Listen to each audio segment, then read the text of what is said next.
Hey guys, welcome to my channel. So if you guys have been following me for a while, you know that I have tried some H&M Beauty products over the years.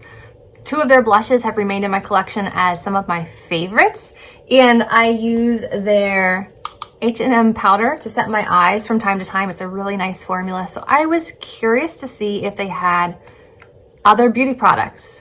The H&M stores near me have all closed, so I can't shop in store, and the one that's about a half an hour away doesn't carry beauty anymore. So I was curious if they did still carry it or not. And when I went online, I found so many options. So I bought them. So if you guys would like to see a try-on of H&M Beauty, then just keep watching.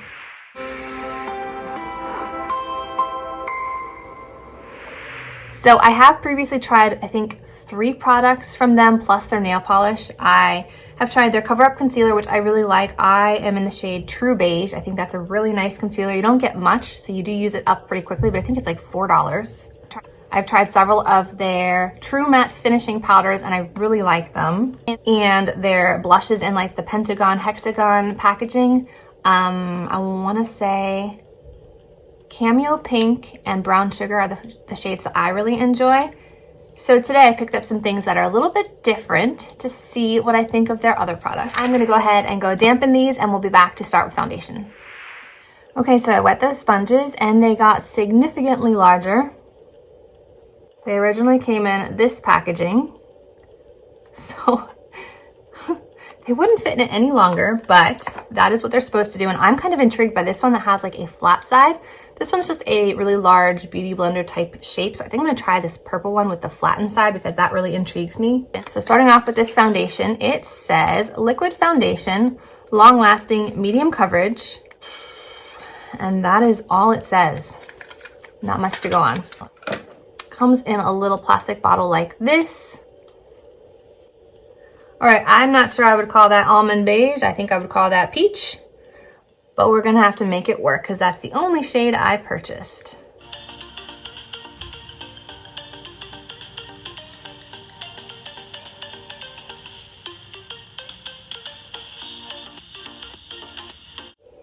It has a scent to it.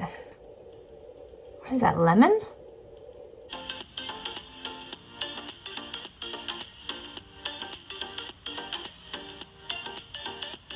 Well, this sponge is really nice. It's very soft. I would say it's a little bit softer than like a beauty blender.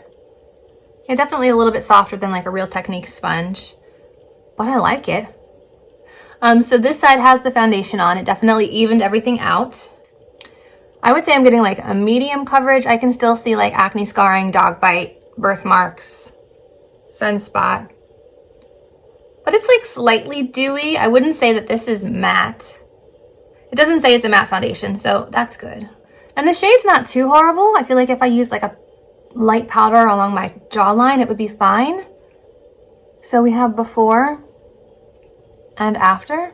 But I feel like I'm using a lot of foundation. Okay, so once the foundation is on, the shade's not too horrible. It's just a little bit too yellow. So I wouldn't call this beige or almond. I would probably call this like a warm ivory type of shade.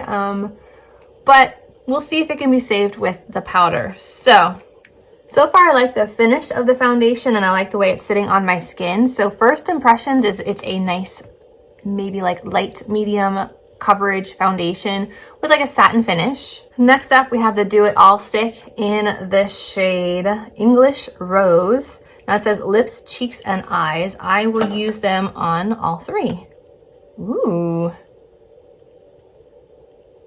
Now that looks like a nice shade. I don't think I'm going to swipe it on. I think I will put it on the bottom of this and pounce it onto my cheeks.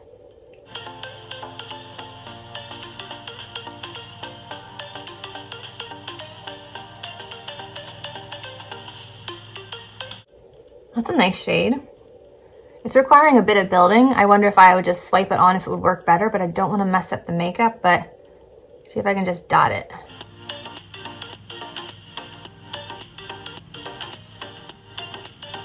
All right, that kind of worked, but I still feel like I have like circle marks where I stamped it on. So probably not ideal. That's a really pretty color. Okay, now I'm gonna swipe it on my finger and then put some on my eyelid.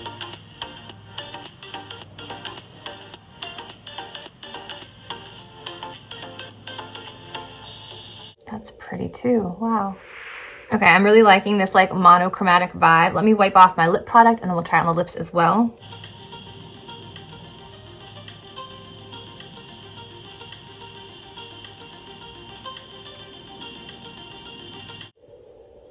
Liking the monochromatic vibe. This color is really pretty. Now, I know it looks a little bit heavy right now, but I still haven't powdered. So why don't we go ahead and powder, because I would like to move on to the highlight stick, and I don't think that it would show under powder. So I have alabaster, so I will probably try that under the eyes as like a brightening shade. Okay, now the packaging on this powder is different than the one I previously had. So this one was the True Matte Finishing Powder. This one is the Perfectionist Finishing Powder. So it doesn't say matte, so I am curious to know what the finish is. Looks kind of the same inside with a nice large mirror.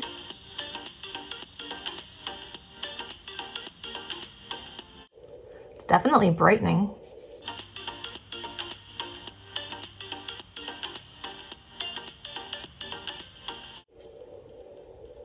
And I actually don't think that this foundation needs to be powdered at all. So I applied the brightening powder. I'm going to let it sit there for a minute. I could have chosen like a slightly deeper shade, but I like a super bright powder for under the eyes. I'm just going to sweep that away gently. Okay, so far the foundation looks pretty good. I was going to try using that brightening powder along the jawline to see if it can match a little bit better. So let me try that real quick. It doesn't look that bad now that it's all put together.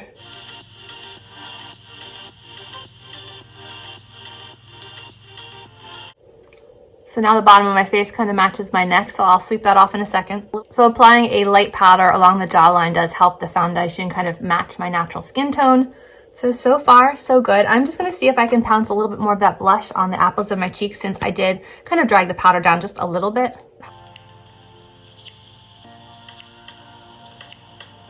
And that worked really well on top of the powder, so it seems to be a pretty versatile product. Next, let's try this glow stick. Again, looks the same as the other one, but this one is in the shade Gloss Stick Translucent. Looks kind of like iridescent-y. Smells like it's gone bad, but I feel like a lot of these glossy products smell that way. Okay, so it says eyes, lips, and cheeks. So I'm gonna first tap it onto the high points of my cheeks, and then we can always try it on the eyes.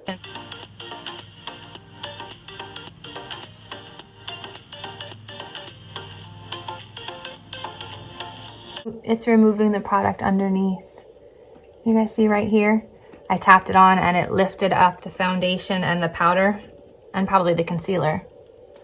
So I feel like you might be able to get away with like maybe 1 or 2 taps, but anything beyond that is going to take off the product.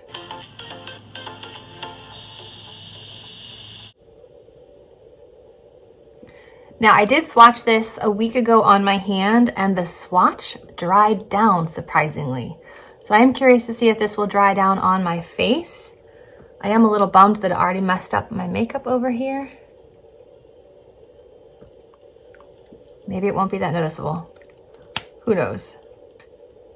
So we'll kind of give that a minute to set down. I did above the eyebrows, cheekbones, bridge of the nose, and Cupid's bow, and it looks very natural and fresh. If this does set down, this might be like my new favorite product, because if I can get my skin to look like that without being like sticky or tacky, I'm all for it. So next up, I kind of stuck with like the rosy vibes today, is this eyeliner.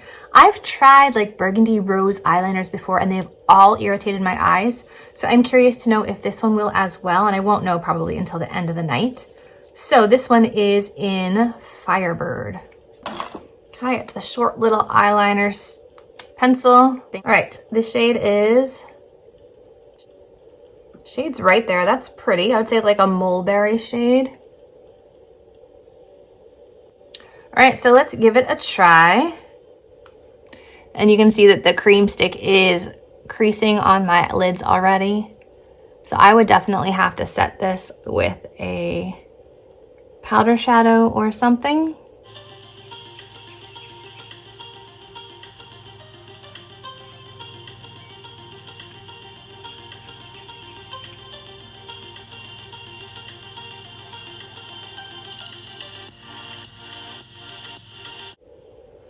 All right, so I like the color. It was pretty easy to apply. And since it's such a small, fine tip, I can get right at the root of my lashes. Now, I like to do this kind of shade along my lash line, and then I'll like smudge it all onto the lid. So I might use more of this stick on the lid to kind of make like a ombre dark to light rose shade, which I think would be really pretty. So I like that it's small, and I like that it's creamy, but I feel like I'm blowing through this pencil very quickly. So it's a good thing that it is an affordable beauty line. So now let me dust on a little bit more of this cream stick, and I think the eyes will be almost done.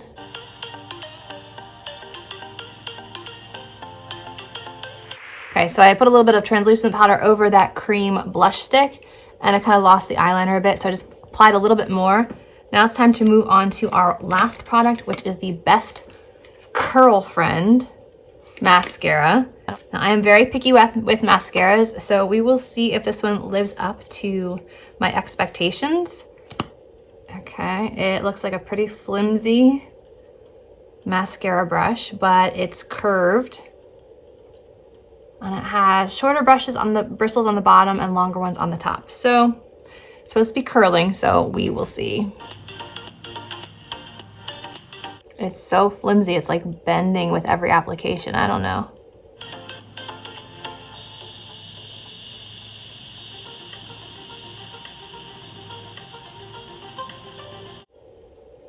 I mean, it did an okay job.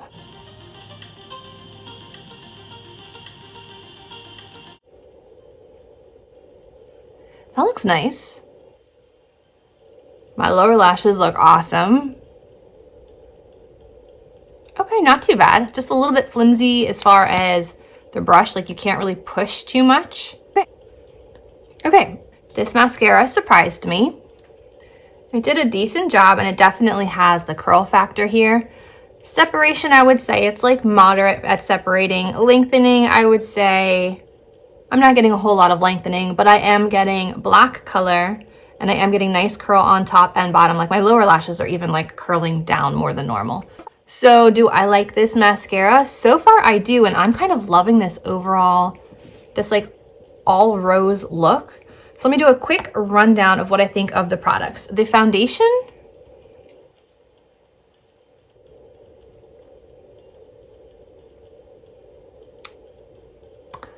I don't think I'm gonna like it by the end of the day. I'm already seeing my pores here. It's already settled into my forehead lines. It's already cracking under my nose. It's looking heavy around my mouth. So initially I really liked it, but I'm not so sure now that everything's on top, and I didn't powder most of my face. I just powdered under my eyes. So the foundation, I'm gonna say I'm on the fence about. These sponges, I seem to have lost the other one. Here it is. These sponges are awesome. I would definitely recommend these. I would buy more of these. This is super squishy, and I like this flat side. Really nice. The newer finishing powder, I like the way it looks under my eyes. Aside from this one little issue we had, but it's hard putting cream on top of powder. That'll happen. So I like this. I really like the blush stick. This shade is very pretty. The fact that I can use it on all three spots kind of gives me that like Rare Beauty vibes, where she had like coordinating eye, cheek, and lip products, but all in one product from H&M. So I like that. The Do It All stick in translucent. Let's see if it is set. Not yet, but it just might take a little bit more time. Like I had it on my hand and I forgot about it for like hours, and it did set down. My face still feels a little tacky, so I feel like I might have to put like a powder product on top of it, just if I'm going right out and I don't have time for it to dry. And also just note that putting it on top of powder will lift the product underneath. And the mascara, as of right now, I am a fan. We'll see if it like smudges or flakes during the day, but this is my full face of H&M, other than the concealer, because I'm trying a new one from a different brand. I hope you guys enjoyed checking out more H&M Beauty products along with me. I had a really good time trying these. I do think that they are a good brand, a good affordable brand as far as beauty goes. So definitely check them out if you've been sleeping on them. Hope you guys enjoyed this video. If you did, remember to give it a thumbs up, subscribe to my channel, and I'll see you in my next video. Bye guys.